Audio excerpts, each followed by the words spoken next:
Let's talk about mental health for social workers, because the people helping traumatized communities can also be emotionally exhausted. And this is one issue that is not being talked about in humanitarian work. You know, we celebrate sacrifice, we praise the field officers, we praise that volunteer that shows up night and day, that is always available, the program officer that is always carrying everybody's problems.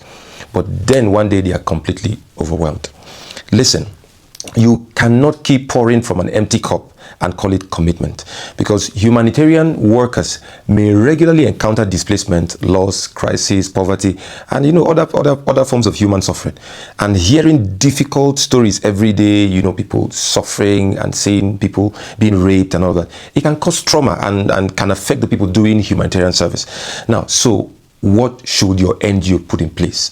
One of the first things I would recommend is that there should be mental health support. It should be part of your organization system. So don't wait until someone breaks down and then you now suddenly start caring.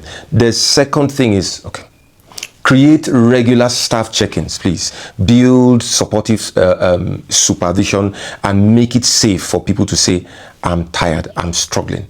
And it should not also be labeled like as unserious or weak. The second thing to do is to train your team in basic psychosocial support.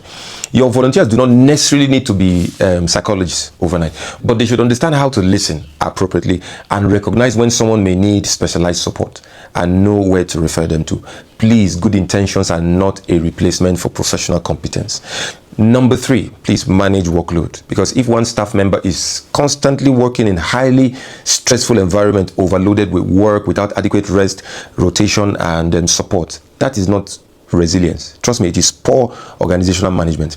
Number 4, support the helpers, because after difficult field experiences, create space for appropriate team support and reflection. Please give them access to qualified mental health professionals. It's very important where needed, and this can help them build a culture of also seeking help, where help is needed. Because here's the truth: your NGO cannot claim to care for human beings and human well-being while ignoring the well-being of the people doing the humanitarian work. So mental health support is not something that should be taken as an afterthought. It should be a part of responsible humanitarian service. So ask yourself, who is caring for the people that are caring for other people?